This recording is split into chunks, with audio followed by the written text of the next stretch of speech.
नमस्कार साथियों, भारत दुनिया में हैरान कर देता है कभी-कभी लोगों को कि इतनी बड़ी जनसंख्या के साथ यह भारत मैनेज कैसे कर लेता है और इतने सिस्टम के तरीके से कैसे चल लेता है। अभी भारत में ग्रीक के प्रधानमंत्री आए हुए हैं, तो वह भी इसमें हैरान है कि भारत की इतनी बड़ी लोकतंत्र व्यवस्था है, इतनी बड़ी सारी जनसंख्या, उनको चुनावों की सारे सिस्टम तरीके से, तो इस सिस्टम के तरीके से कैसे चला लेते हैं, तो काफ़ी हैरान है। और उन्होंने जो प्रधानमंत्री है ग्रीक के मित्सोटाकिस, उन्होंने मतलब हमारे भारत के लोकतंत्र की काफ़ी तारीफ़ की और तारीफ़ में ये बोला कि इतने बड़े लोकतंत्र को आप कैसे मैनेज कर लेते हो? ये दुनिया के सामने एक जीता जागता उदाहरण है। इससे भारत से दुनिया को सीखना चाहिए कि इतने बड़े लोकतंत्र में इतने सिस्टम के तरीके से मैनेज कर लेते हैं, इतने बढ़िया तरीके से कर लेते हैं। फिर आप तो छोटे-छोटे मतलब देश है, जनसंख्या, तो उनको उनसे सीखना चाहिए और जो भी मतलब गलतियाँ होती है, करप्शन होता है कहीं और देशों में, तो उनको सुधार करना चाहिए और वो भारत से सीखना चाहिए।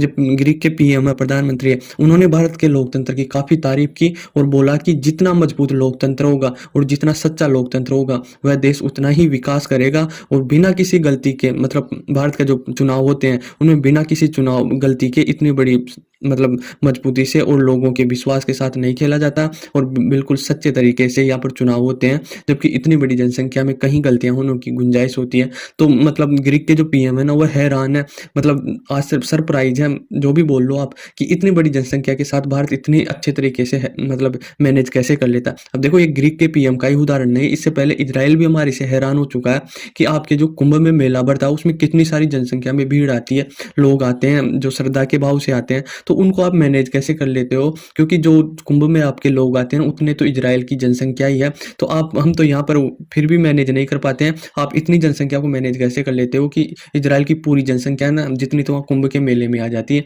तो आप उसको कैसे, आपकी पुलिस उसको कैसे मैनेज कर लेती है? तो भारत एक मतलब भारत का जलवायु है, इतनी बड़ी जनसंख्या को वह इस प्रकार से मैनेज और कंट्रोल कर लेता। इससे पहले भी हमारे से हैरान हो चुके हैं, जैसे कोविड आया था, कोरोना आया था, तो उसमें इतनी बड़ी जनसंख्या को वैक्सीन देना सिस्टम के तरीके से एक मतलब चुनौती थी सामने, क्योंकि बड़े-बड़े जो डेवलप देश हैं और जिनकी जनसंख्या बिल्कुल छोटी है और पैसे की कोई कमी नहीं है, वह भी पूरे सिस्टम के तरीके से वैक्सीनेट नहीं कर पाई थी। ये एस जयशंकर ने बोला था कि भारत से दुनिया हैरान है कि इतनी बड़ी जनसंख्या के साथ भारत ने सिस्टम के तरीके से मतलब इतनी वैक्सीनेशन कैसे कर ली, जबकि कई देशों में तो छोटी जनसंख्या होने के बावजूद भी वहाँ पर पूरा वैक्सीनेशन नहीं हो पाया। तो दुनिया तो भारत से हैरान होती रहती है। हमारा इसरो भी उनको हैरान करता है कभी-कभी, कभी हमारी अर्थव्यवस्था करती है अब। तो कहीं न कहीं हमारी जनसंख्या को जो मैनेज करते हैं, जो यहाँ के मैनेजमेंट जो भारत के हैं, वह भी काफ़ी हैरान कर देते हैं। और ये जीता जागता उदाहरण आपका ग्रीक का पीएम है, जो हमारी चुनाव प्रणाली की इतनी बड़ी तारीफ़ की है, बढ़-चढ़ कर तारीफ़ करता रहा। हम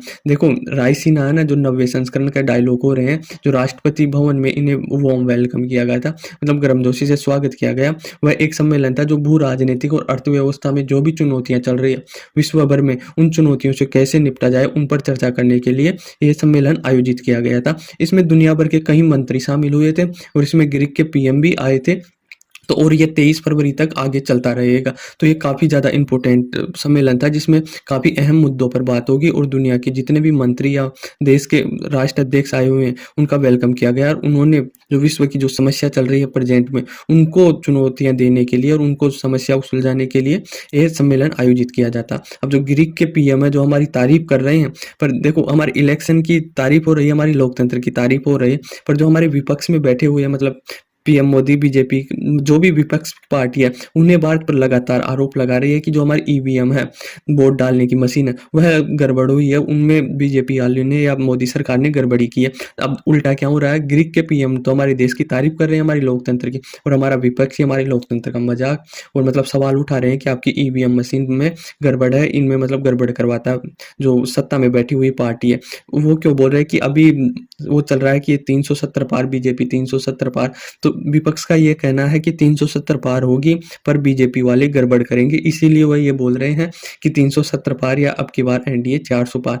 वह तभी पॉसिबल होगा जब यह ईवीएम मशीन में गड़बड़ करके ही 370 पार कर सकते हैं। अब देखो, अभी लोकतंत्र का बहुत खराब न्यूज आई थी, चंडीगढ़ से मेयर के चुनाव थे, तो वहां पर गड़बड़ पाई गई थी, तो उसमें एंट्री मार ली थी कोर्ट ने, भाई आप ऐसे लोकतंत्र की हत्या नहीं कर सकते हो, लोगों के विश्वास के साथ नहीं खेल सकते हो। तो तुरंत कोर्ट उसमें एंट्री करता है और फैसला देता है कि यह जो मेयर के चुनाव हुए चंडीगढ़ में, उनको रिजेक्ट करता है और दोबारा से चुनाव करवाने के आदेश देता है और जो भी इसमें गड़बड़ी किया उस पर जाँच के आदेश देता है और उन्हें उन पर तुरंत कार्रवाई करने के मतलब सख्त से सख्त कदम लेने के वो देते हैं। अब देखो लोकतंत्र हमारे लोकतंत्र में इतनी सी गड़बड़ हुई थी कि जो मेयर चंडीगढ़ के मेयर थे, उनमें काफ़ी गड़बड़ कर दी थी इन चुनावों को लेकर। तो उनमें हमारा वोट आ गया सामने और किसी को भी पक्षपात न करते हुए एक अच्छा फैसला सुनाया। तो यह है एक बड़े लोकतंत्र की जो दुनिया तारीफ़ करती है ना, वह बुरी नहीं करती है, खराब नहीं करती है, क्योंकि इतने बड़ी जनसंख्या के साथ इतने बड़े लोकतंत्र को लेकर चलना एक चुनौतीपूर्ण कार्य है और यह इसमें भारत को माहिर हासिल है। ग्रीक के पीएम ही नहीं, दुनिया को सभी तारीफ़ करते हैं कि इतनी बड़ी जनसंख्या के साथ आप इतने सच्चे तरीके से, इतने अच्छे तरीके से लोगों के विश्वास के साथ चुनाव कैसे करवा लेते हैं। तो हमारे इलेक्शन कमीशन की इसमें तारीफ़ होनी चाहिए और जो आप उदाहरण देख रहे हो ना भारत की इतनी बड़ी जनसंख्या, वो आप एक बार पलट के आपके पड़ोसी देश को भी देख लेना पाकिस्तान की, उसकी क्या हालत हुई पड़ी है लोकतंत्र में। मतलब एक तरह की तानाशाही लोगों के विश्वास के साथ खेला जा रहा।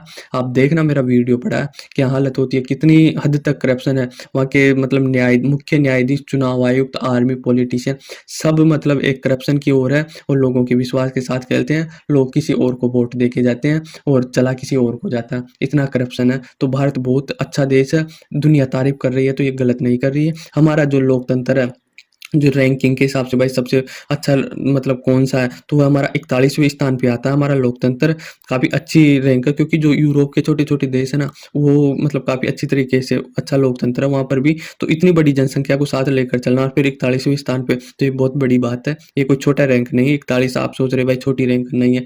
फर्स्ट नंबर पर नॉर्वे आता है, मतलब लोकतंत्र में 1 नंबर नॉर्वे है, कोई दिक्कत नहीं है उसमें। वह बिल्कुल सॉर्ट आउट तरीके से चुनाव करवाता है और जो सबसे शक्तिशाली लोकतंत्र, मजबूत लोकतंत्र, पावरफुल लोकतंत्र, उस सूची में अमेरिका शामिल है, अमेरिका था। अब देखो ग्रीक के पीएम अभी आए हुए हैं भारत में, तो इसकी काफ़ी थोड़ा वो भी जान लो इनके देश के बारे में कि ये हमारा भारत प्यारा भारत है। भारत के यूरोप में ये ग्रीक देश है। ग्रीक की जीडीपी की बात की जाए तो जीडीपी $284 बिलियन है और ये विश्व की 53 नंबर की सबसे बड़ी इकोनॉमी है। यूरोपियन संघ का ये देश है। इसकी जनसंख्या की बात करें तो 10 बिलियन के समथिंग इनकी जनसंख्या, मतलब भारत में लगाओ तो 1 करोड़ के समथिंग इनकी जनसंख्या है और जो जीडीपी में पीपीपी टर्म है, परचेजिंग पावर में, वह 41 नंबर की अर्थव्यवस्था है ये। तो ये ग्रीक की कुछ बेसिक जानकारी थी और आई होप आपको समझ में आया होगा कि किस प्रकार से हमारे लोकतंत्र की तारीफ होती है, जो दुनिया करती है हर एक चीज़ में, चाहे किसी भी सेक्टर में देख लो भारत की तारीफ होती रहती है। तो आई होप आपको समझ में आया होगा। धन्यवाद।